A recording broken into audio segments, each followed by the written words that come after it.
Good morning, it's James. I do hope and pray this message finds you and your loved ones peaceful, thriving, and well. Thank you for your time. Thank you for your energy. Today I want to talk about something that I do believe every single one of us is presently working on, and I do believe every single one of us needs to be working on it more. And that is the practice of self-compassion. Jack Kornfield, the Buddhist teacher, said that if your practice of compassion does not include yourself first and foremost, then your practice is incomplete. And I do believe that is speaking directly to me. And I'm sure you could say to yourself, you know what? I've got a lot of work when it comes to self-compassion and accepting myself with loving and soft eyes. Brene Brown wrote in her book, Atlas of the Heart, compassion is fueled by understanding and accepting that we're all made of strength and struggle, all of us. No one is immune to pain or suffering. And compassion is not a practice of better than or I can fix you. It's a practice based on the beauty and pain of our shared humanity. That is, our shared humanity right there is probably the most important piece. When you look around the world and you see what's happening, and we go back and forth, right? All of us do. In my humble opinion, regardless of how developed you are in your spiritual practice, it is not easy to steer clear of judgment, anger, comparison, you name it, just with all that's happening on the planet.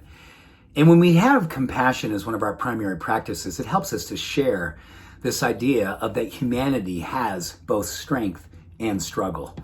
And it's beautiful to consider, as Brene went on to say, empathy being a part of this practice of compassion, when we can respond empathically only if we are willing to be present with someone's pain.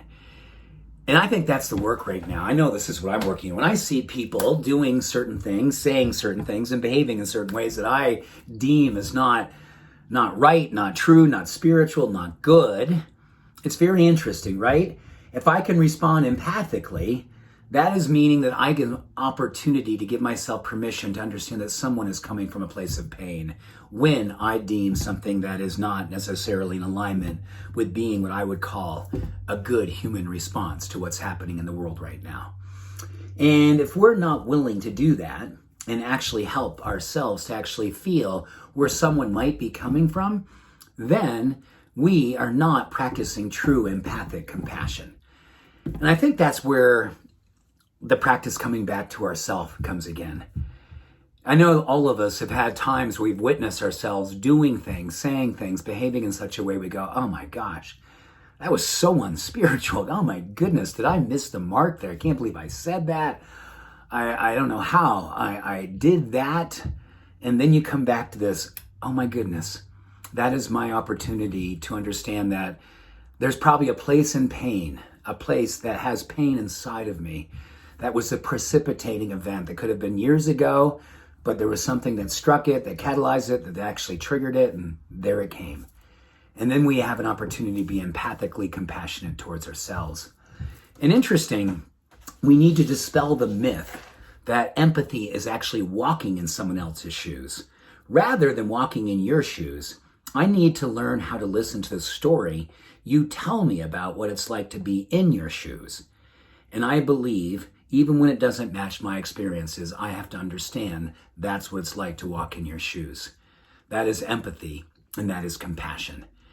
And when we have a story in our own life that we deem as not spiritual, or we've behaved in a way that we deem not up to where we hold our values and our standards of what we'd like to say is the way we navigate the planet each and every day, there's an opportunity to empathize with ourselves and say, yeah, that came from a place inside of me that's not fully yet healed.